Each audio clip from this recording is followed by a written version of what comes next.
Bueno, hoy vamos a arrancar esta inmersión profunda con un tema que verdaderamente rompe todos los esquemas que teníamos sobre nutrición. Totalmente. O sea, es un cambio de paradigma brutal. Porque, a ver, durante décadas nos han vendido una idea inamovible. Un dogma, casi. Y es que para tener un intestino sano y un metabolismo ágil, pues hace falta consumir bacterias vivas. Claro, la famosa vitalidad extrema. Exacto. Nos han enseñado a buscar los probióticos en la nevera del supermercado, a tratarlos con muchísimo cuidado. Pero, revisando los documentos y las fuentes de hoy, surge un descubrimiento de locos. Ya. Es que la biología convencional se queda corta aquí. Resulta que el verdadero superpoder metabólico, la clave para reprogramar nuestro cuerpo, pues se despierta precisamente cuando esas bacterias están muertas, Completamente inanimadas, sí. inanimadas. O sea, y este hallazgo podría ser la respuesta a una crisis de salud que, ojo a este dato, afecta ya a una cuarta parte de la población del planeta. Fíjate que es un cambio monumental. Como científica, te digo que hasta ahora la ciencia de la microbiota se sostenía sobre la premisa absoluta de que la vida, la viabilidad biológica, era el único vehículo para transmitir salud. Si la bacteria no llegaba viva, pues no servía para nada. Exacto, se asumía que era un desperdicio, pero claro, los datos epidemiológicos que tenemos hoy en día nos exigen soluciones mucho más robustas. Porque los informes reflejan que casi 2.000 millones de personas lidian cada día con el sobrepeso. 2.000 millones. Madre mía. Sí, sí. Y con trastornos derivados del síndrome metabólico. Ya sabes, resistencia a la insulina, acumulación de grasa visceral descontrolada. Una epidemia silenciosa en toda regla. Eso es. Y ante una epidemia de esta magnitud, pues las soluciones tradicionales, el yogurcito con bacterias vivas, claramente se están quedando cortas. Ya. A ver, pero plantear que la solución a una crisis metabólica global podría estar en los restos de bacterias desactivadas, pues es una ciencia ficción. Suena rarísimo, claro. Cuesta muchísimo asimilarlo, porque siempre hemos entendido la flora intestinal o el microbioma como si fuera un jardín delicado. Claro, plantas las semillas, las riegas... Exacto, les das el entorno adecuado y esperas a que crezcan. Es que esto que plantean las fuentes es como intentar convencernos de que un coche nos va a llevar mucho más lejos sin tener el motor encendido. Ya. O sea, ¿cómo es posible que algo sin vida, que consideraríamos basura o un residuo, tenga un impacto biológico tan potente? Yo es que estoy asombrado. Bueno, siguiendo con tu analogía del coche, el fallo histórico de la ciencia ha sido centrarnos únicamente en el ruido del motor. ¿Vale? La investigación actual demuestra que la clave no está en la vida del microorganismo en sí, sino en las piezas de recambio, en los manuales de instrucciones bioquímicas que estas bacterias dejan atrás cuando, digamos, se apagan. O sea que la estructura no desaparece. Efectivamente, cuando un microorganismo se desactiva, su estructura física y química se transforma, no se esfuma. De hecho, la Asociación Científica Internacional de Probióticos y Prebióticos, la ISAP, por sus siglas en inglés, tuvo que reunirse de urgencia. Para poner orden en todo esto, me imagino. Claro, en 2021 establecieron un consenso oficial para dar nombre a esta nueva frontera y bautizaron a estos componentes como posbióticos. Posbióticos. Vale, el paso siguiente al probiótico. Exacto, y la definición estricta habla de preparaciones de microorganismos inanimados o sus componentes celulares que confieren un beneficio medible para la salud del huésped. Vale, entiendo la definición técnica. Y obviamente entiendo el peso de un consenso internacional. Pero cuesta creer que un equipo de investigadores un buen día dijera, venga, vamos a darle bacterias muertas a la gente a ver qué pasa. Ya no suele funcionar así la ciencia. Claro, parece el típico descubrimiento que ocurre por pura frustración o, no sé, por un accidente en el laboratorio dejándose la estufa encendida. Pues vas muy bien encaminado. La historia detrás de esto tiene efectivamente tintes de serendipia y sobre todo de una necesidad metodológica brutal. A ver, cuéntame. Todo pivota sobre un ensayo clínico fascinante de la Universidad Católica de Lovaina. El equipo llevaba años estudiando una cepa bacteriana súper específica, la Akkermansia mucinífila. Akkermansia mucinífila. Vaya nombrecito. Sí, es un trabalenguas. Pero es fundamental para mantener la barrera intestinal humana intacta. Es una bacteria muy prometedora, pero tiene un reto técnico que es una pesadilla. ¿Cuál? Que es estrictamente anaeróbica. O sea que el oxígeno la mata. Al instante. En cuanto entra en contacto con el aire, se muere. lo que hace que cultivarla y manipularla en una clínica normal para dársela a un paciente sea casi imposible. Claro, no puedes meterla en una cápsula y ya está. Tenían entre manos un Ferrari biológico que no podían sacar del garaje sin que se rompiera. Tal cual. Así que, ¿qué hicieron para sortear el obstáculo? Diseñaron un estudio piloto con personas voluntarias, gente con problemas de obesidad y signos claros de prediabetes. Ya con resistencia a la insulina, entiendo. Exacto. Y dividieron a los participantes en 3 grupos. Un grupo recibió un placebo normal y corriente. Otro grupo recibió con muchísimas dificultades técnicas la bacteria viva. Vale. Y aquí viene el giro metodológico. Al tercer grupo le dieron una versión pasteurizada de la bacteria. O sea, la desactivaron con calor. Eso es. Aplicaron un calor suave y controlado para matar al microorganismo de forma deliberada. A ver, el sentido común nos dice que ese tercer grupo debería funcionar igual que el placebo. Eso pensaríamos todos. Si pasteurizas algo, pasa como cuando hierves verduras 3 horas. Se destruyen las propiedades, se pierden las vitaminas y queda una estructura inútil. Pero, madre mía, revisando los documentos, los resultados son para caerse de la silla. Son impresionantes. Es que el grupo que consumió la forma pasteurizada no solo mejoró, sino que superó con creces al grupo que tomó la bacteria viva. Así es. O sea, tuvieron más eficacia para reducir la resistencia a la insulina, bajaron el colesterol total y encima disminuyeron el tejido adiposo general. Fíjate. Es que desafía toda la lógica. ¿Cómo es posible que aplicar calor y matar a una célula haga que trabaje mejor dentro de nuestro cuerpo? Yo es que me pierdo. Es que lo que ocurre a nivel microscópico es una pasada y responde a pura arquitectura celular. A ver, el calor no hace magia, no crea cosas de la nada. Vale. Lo que hace es alterar físicamente la envoltura de la bacteria. Imagina que un microorganismo vivo es una caja fuerte hermética. Una caja fuerte, vale. Mientras está viva y baja por el tracto digestivo, su único objetivo es sobrevivir al ácido del estómago. Está totalmente a la defensiva. Protegiéndose. Claro. Exacto. Pero al aplicar ese calor en el laboratorio, la pared celular de la bacteria se agrieta, se rompe. La caja fuerte se abre de par en par. O sea, que el contenido queda expuesto. Eso es. Deja completamente expuestos fragmentos internos súper valiosos, como los ácidos teicoicos o los peptidoglicanos de la pared. Vale, lo voy pillando. Al destruir la coraza nosotros desde fuera, le estamos ahorrando un trabajo inmenso a nuestro sistema digestivo. Exactamente. Y a nuestro sistema inmune. Ya no hay que pelear con un organismo que intenta protegerse. Los compuestos buenos ya están sueltos y listos para absorberse. Has dado en el clavo. Eliminar la variable de la supervivencia cambia todas las reglas del juego. Como no hay una bacteria viva intentando aferrarse a la pared del intestino, sus fragmentos moleculares interactúan de forma súper directa con los receptores inmunológicos. Es una comunicación química pura y dura. Efectivamente, información bioquímica directa, sin intermediarios, que actúa de inmediato sobre la inflamación. Sabiendo que estas bacterias desactivadas por calor funcionan mejor que las vivas, estaba claro que la industria no se iba a quedar de brazos cruzados. Por supuesto que no. Las fuentes de esta inmersión nos muestran cómo han aterrizado esto en la vida real. Y hay un nombre que acapara todos los focos en el control de peso, el posbiótico HTBPL1. Sí, el HTBPL1 es la culminación de años de investigación clínica. Las siglas HT vienen de Heat Treated. Tratado térmicamente claro. Exacto.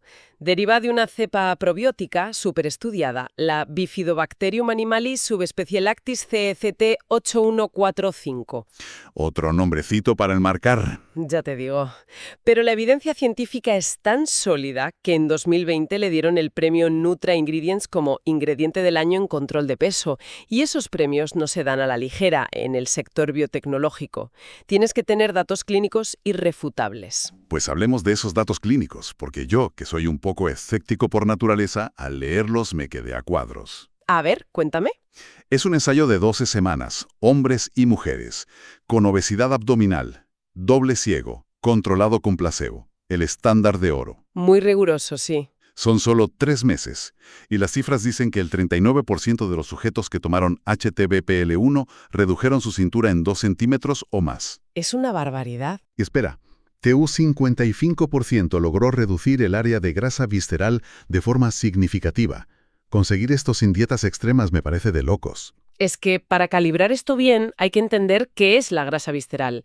A ver, solemos tener una obsesión estética con la grasa subcutánea, la chicha blandita que pellizcamos bajo la piel. Sí, la del flotador. Exacto.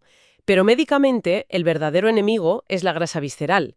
Es esa grasa densa y profunda que envuelve el hígado, los intestinos, el páncreas. Esa es la peligrosa de verdad. Súper peligrosa. No es solo un almacén pasivo, es un órgano endocrino muy tóxico. Secreta inflamación constante a la sangre. Madre mía. Esa inflamación crónica es lo que desata el síndrome metabólico. Reducir esa grasa profunda es crítico para evitar hipertensión o accidentes cardiovasculares. Y ojo, que el estudio no solo midió la cintura. El impacto en el azúcar en sangre es brutal. Usaron el índice OMA-IR para medir la resistencia a la insulina. Un marcador clave. Pues el 14% de las personas que empezaron con niveles patológicos volvieron a un rango normal, en 3 meses. Es impresionante. Incluso un 11% de los participantes obesos lograron bajar su IMC y salir del rango de obesidad clínica. O sea, actúa como un misil teledirigido buscando la grasa mala para destruirla. Y hay un matiz crucial. Todo este beneficio se consigue con una seguridad clínica absoluta. Claro, al estar muerto. Eso es. Al usar microorganismos inanimados, evitas el riesgo de translocación bacteriana, que es cuando las bacterias vivas se cuelan por la barrera intestinal y causan infecciones. Que en personas vulnerables es un peligro. Exactamente. En pacientes oncológicos, inmunodeprimidos o ancianos, dar probióticos vivos siempre genera mucho debate. El posbiótico soluciona este dilema ético y clínico de un plumazo. Te da lo bueno sin el riesgo. 0 riesgos asociados a la vitalidad. Vale, a nivel clínico en el laboratorio es fascinante, pero la realidad de la calle, para quienes nos escuchan y van estresados a todas partes, es diferente. La calle es otra historia, sí. La vida moderna es un caos. Viajes, reuniones, comer un sándwich frente al ordenador. Quien quiere cuidar su peso suele tener que hacer una logística de locos. Pesar comida, preparar tuppers el domingo, usar aplicaciones de contar calorías. Es agotador. Y si encima querías añadir probióticos a esa rutina, era casi imposible. Por la inmensa fragilidad de los organismos vivos. Ese ha sido el gran talón de Aquiles de la industria. Para que una cepa de EVA llegue al intestino es que tiene que pasar una gincana mortal. Desde la fábrica hasta tu boca. Totalmente. Sobrevivir al estrés de la fábrica, mantener la cadena de frío ininterrumpida en camiones y almacenes, y como guinda del pastel, sobrevivir al ácido del estómago. Que disuelve hasta metales. Claro. Si la nevera falla en el súper o te dejas el producto fuera, la gran mayoría de bacterias mueren y te estás tomando algo inútil. Es que pongamos un ejemplo súper común. Alguien sale del gimnasio, se compra una bebida deportiva con probióticos vivísimos. Le llaman por teléfono y deja la botella en el coche aparcado al sol media hora. Adiós bacterias. Para cuando da un trago, se está bebiendo agua con sabor a frutas. Exacto. Sin embargo, leyendo los manuales técnicos del HTBPL1, este posbiótico soluciona el problema térmico de raíz. Al venir desactivado y tratado por calor desde la fábrica, es indestructible. Es que la termoestabilidad absoluta cambia las reglas del juego mundial en la industria alimentaria. Democratiza la salud metabólica. Claro, porque no necesitas neveras. Eso es, soporta presiones extremas, procesos de pasteurización, horneados, cambios de pH y mantiene su eficacia clínica intacta. Las aplicaciones prácticas que dan en las fuentes son una pasada. Hablan de la famosa dieta funcional. Fundamental para el ritmo de vida de hoy. Muestran barritas de granola con arándanos para meter en la mochila, boles de cereales para desayunar en 5 minutos, lácteos o bebidas vegetales que pueden estar meses en la estantería del súper sin estropearse. Incluso bebidas isotónicas para deportistas. Exacto. Sin tocar una nevera jamás. Es que facilita el manejo del peso para alguien que no tiene tiempo ni de respirar. Es que esa es la brillantez del producto. Se adapta a los hábitos de la persona, no al revés. Si alguien tiene 15 minutos para comer entre reuniones, suele tirar de comida rápida o snacks que empeoran su insulina. Claro, el típico croissant de la máquina. Pues incorporar este posbiótico transforma un snack de conveniencia en una herramienta proactiva. Permite controlar el peso de forma súper silenciosa y sin añadir fricción logística. Es como tener un escudo en la despensa que no caduca si hace calor.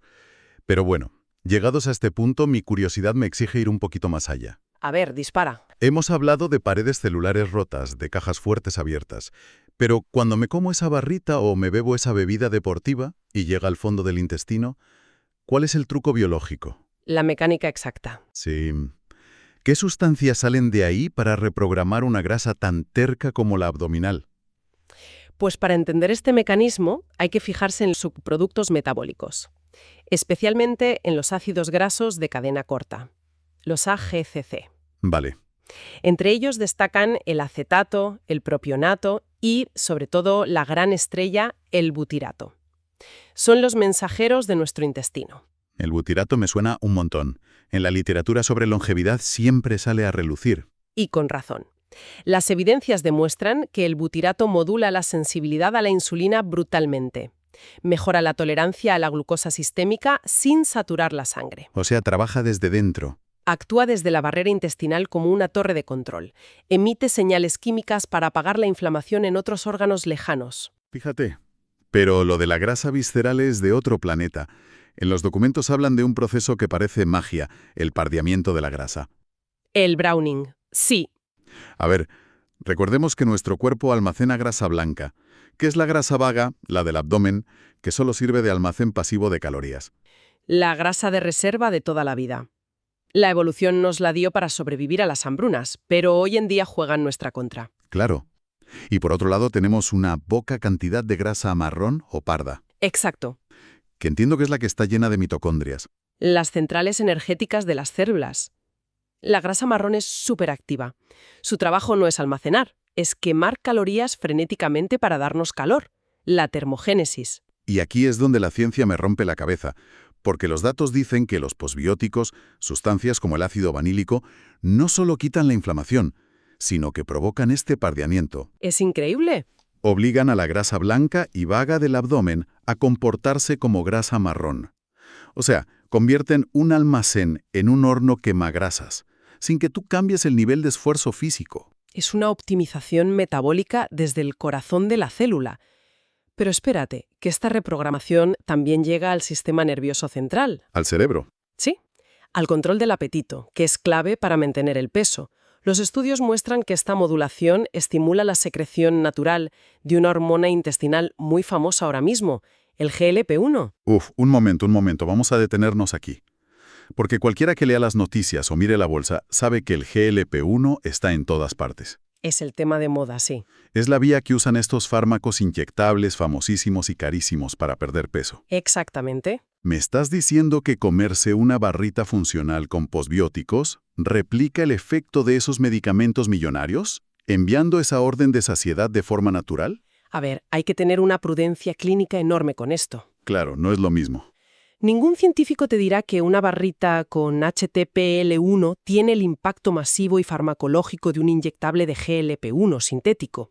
El fármaco fuerza el sistema de manera brutal. Totalmente. Pero el mecanismo fisiológico de base sí es sorprendentemente similar. Al dar la información celular correcta al intestino, el cuerpo incrementa su propia producción natural de GLP-1. Y eso bloquea el hambre. Envía señales constantes al cerebro de saciedad y reduce la grelina, que es la hormona que nos da el hambre feroz. Es una reprogramación muy amable con el cuerpo, ¿no? Porque cuando hacemos dietas hiperrestrictivas, el cuerpo se asusta. Se cree que hay una hambruna. Y se revela disparando el hambre y ralentizando el metabolismo. Pero aquí le damos información química relajada para decirle a las células, oye, que ya estamos llenos. Pasamos de sufrir por mantener vivas a unas bacterias frágiles en la nevera a confiar en la precisión química de sus restos estables. Pues sintetizando todo esto, estamos ante una revolución madura.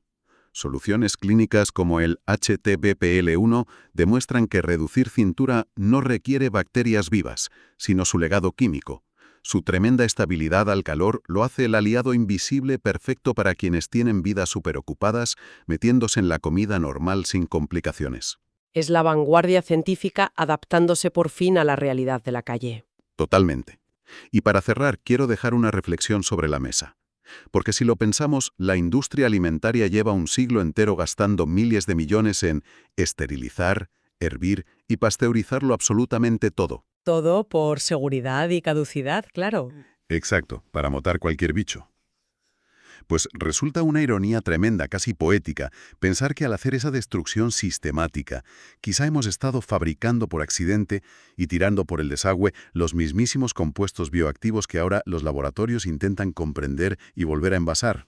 Da que pensar, desde luego. ¿Qué otras instrucciones genéticas, qué otras medicinas ocultas habremos estado hirviendo y tirando a la basura durante generaciones en nombre de la higiene absoluta? Ahí queda eso para reflexionar profundamente.